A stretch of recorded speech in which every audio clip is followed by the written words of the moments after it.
Baik, Assalamualaikum warahmatullahi wabarakatuh. Selamat siang, salam sejahtera bagi kita sekalian. Om Swastiastu, Namo Buddhaya, salam kebajikan. Yang kami hormati rekan-rekan media yang hadir hari ini di secara langsung maupun yang mengikutinya melalui Zoom meeting. Salam kenal dari saya selaku Kepala Kejaksaan Tinggi Banten untuk rekan-rekan media sekalian. Baik, rekan-rekan media sekalian, hari ini saya ingin menyampaikan beberapa progres pada konferensi hari ini terkait penanganan perkara korupsi yang ditangani oleh Kejaksaan Tinggi Banten. Ada beberapa hal yang ingin kami sampaikan kepada rekan-rekan media dan seluruh masyarakat mengenai penanganan perkara korupsi di wilayah hukum Kejaksaan Tinggi Banten. Yang pertama, rekan-rekan, terkait penyelidikan yang dilakukan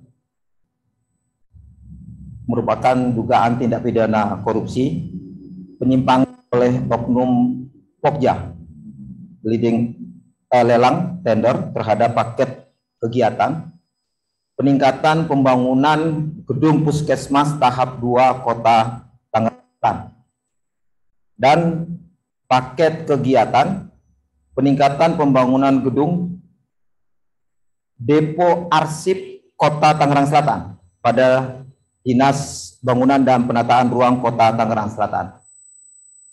Rekan-rekan, untuk diketahui, penyelidikan ini, tim penyelidik telah melakukan permintaan keterangan terhadap beberapa orang yang meliputi dari Pokja 1, Pokja 2, Lelang Barang dan Jasa, Kota Tangerang Selatan, PA-nya, pengguna anggaran, dan PPK pada Dinas Bangunan dan Penataan Ruang Kota Tangerang Selatan, serta pihak rekanan maupun penyedia. Kemudian, tim penyidik telah mengumpulkan sebanyak 11 data dokumen atau bukti-bukti. Rekan-rekan mungkin sudah tahu modus operandinya, namun saya perlu menyampaikan kembali bahwa modus operandi singkatnya adalah pada tahun 2021 atas pelaksanaan pelelangan paket kegiatan peningkatan pembangunan gedung puskesmas tahap 2 Kota Tangerang Selatan, pagunya ini pagu anggaran sebesar 5.946.630.000 rupiah. Sedangkan paket kegiatan peningkatan pembangunan gedung Depo Arsip Kota Tangerang Selatan dengan pagu anggarannya sebesar 5.388.390.700 rupiah. Ini teralokasi pada Dinas Bangunan dan Penataan Ruang Kota Tangerang Selatan. Tim penyelidik dari hasil pengumpulan bahan keterangan telah ditemukan adanya peristiwa pidana yang mengarah kepada tindak pidana korupsi, di mana modus yang dilakukan dengan cara tim Pokja 1 dan Pokja 2 lelang atau tender pada Badan Layanan Pengadaan Kota Tangerang Selatan sengaja meluluskan penawaran perusahaan atau calon penyedia jasa konstruksi yang tidak memenuhi syarat yang diatur pada dokumen pengadaan sebagai pemenang lelang atau tender, dan hal tersebut diduga terjadi karena adanya faktor saling mempengaruhi baik langsung maupun tidak langsung yang berakibat terjadinya persaingan tidak sehat sehingga melanggar prinsip-prinsip dan etika dalam pengadaan barang jasa pemerintah. Penyelidikan ini dilakukan dengan kerja cepat, tepat, dan terukur, serta profesional dari tim penyelidik, dan kemarin telah ekspos di hadapan saya, selaku Kepala Kejaksaan Tinggi Banten, dan hasil ekspos penyelidikan ini ditingkatkan ke tahap penyidikan. Karena itu, hari ini, tanggal 18 Maret 2022, saya telah mengeluarkan 2 surat perintah untuk perkara ini. Yang pertama, surat penyidikannya, print nomor 230 garis miring M.6 garis miring FD.1 garis miring 03 garis miring 2022 tanggal hari ini 18 Maret 2002. Sedangkan yang satunya, sprindiknya adalah nomor print 231 garis M.6 garis miring FD.1 garis miring 03 garis miring 2002 tanggal 18 Maret 2022. Itu terkait penyelidikan yang kami sampaikan menyangkut tentang pengadaan pembangunan gedung Puskesmas tahap 2 dan pembangunan gedung Depo Arsip Kota Tangerang Selatan. Jadi ini 2 berkas nanti. Kemudian saya ingin menyampaikan terkait penyelidikan mengenai dugaan tindak pidana korupsi pada PT Indo Pelita Aircraft Service atau PT IAS dan PT Pelita Air Service yang merupakan anak perusahaan BUMN PT Pertamina Persero berkaitan dengan penerbitan dan pembayaran pekerjaan fiktif atas pekerjaan atau proyek PT IAS tadi Indo Pelita Aircraft Service pada kilang Pertamina Balongan tahun 2021.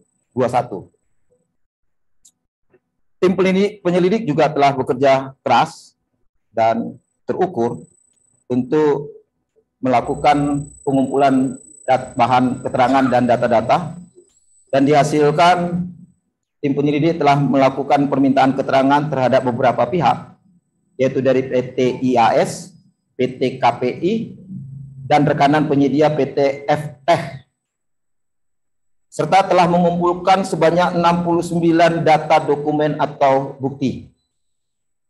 Modus operandinya juga, yaitu di mana pada bulan Juli tahun 2021, PT Indo Pelita Aircraft Service, yang merupakan anak perusahaan dari PT Pelita Air Service, telah menerbitkan 3 kontrak atau surat perintah kerja pada rekanan PT Everest dan PT Aruna Karya, seolah-olah kontrak tersebut benar adanya.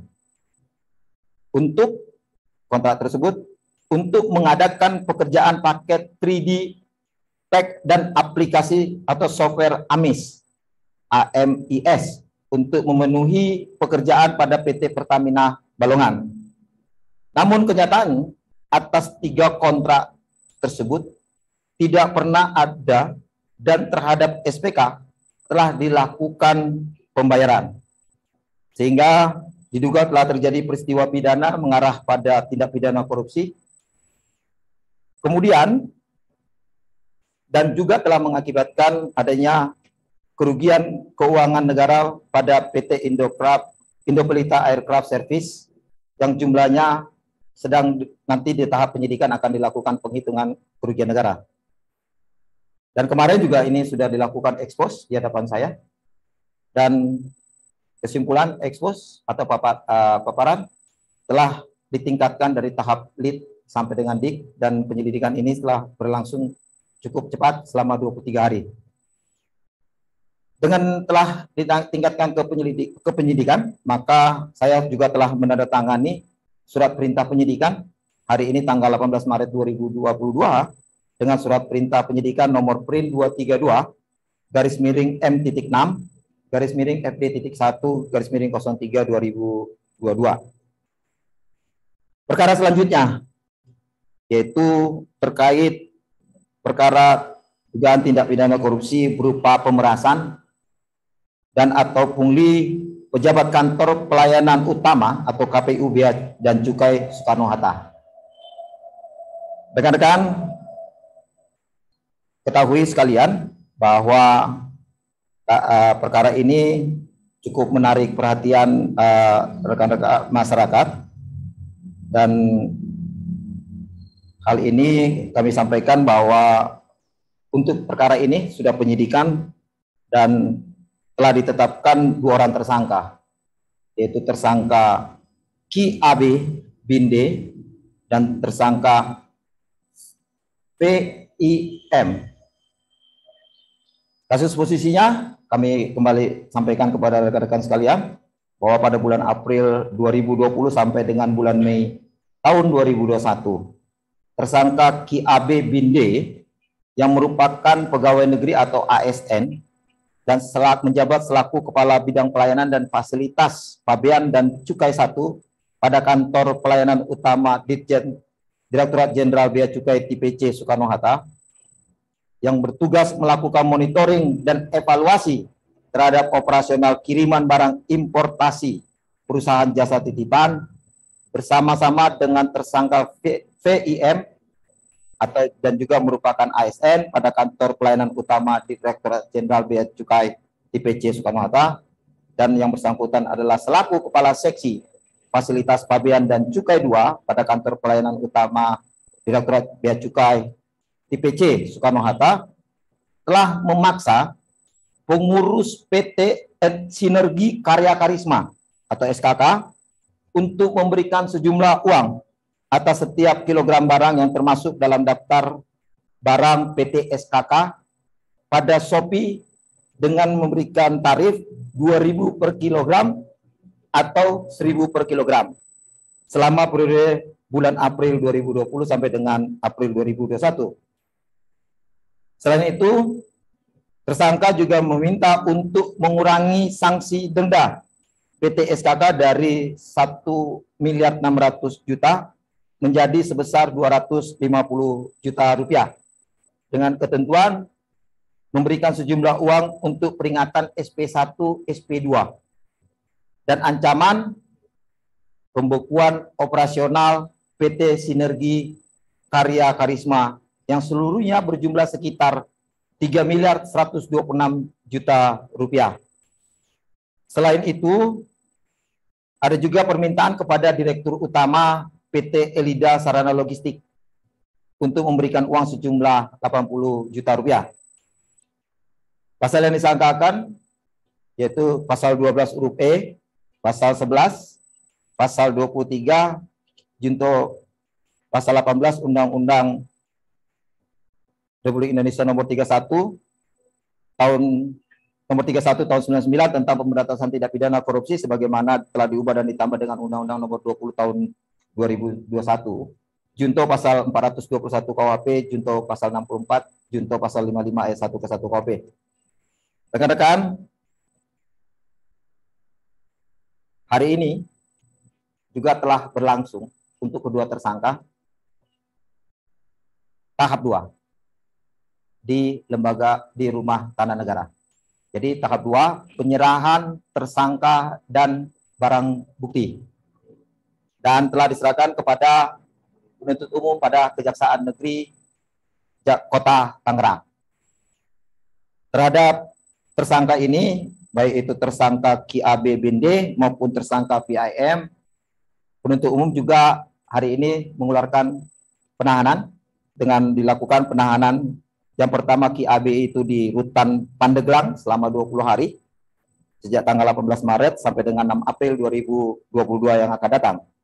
Sedangkan tersangka VIM ditahan di Rutan Serang juga selama 20 hari dari tanggal 18 Maret tahun 2022 sampai dengan 6 April 2022. Penyidikan ini juga berlangsung dengan cepat, profesional, dan dilaksanakan selama 40 hari. Rekan-rekan, selanjutnya penuntut umum pada Kejaksaan Negeri Tangerang akan segera mempersiapkan surat dakwaan dan melimpahkan perkara tersebut ke Pengadilan Negeri Tindak Pidana Korupsi.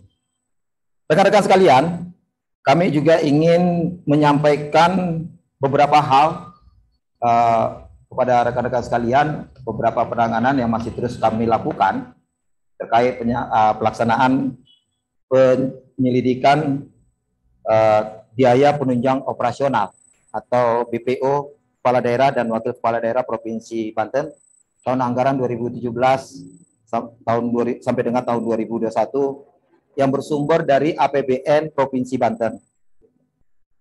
APBD Provinsi Banten.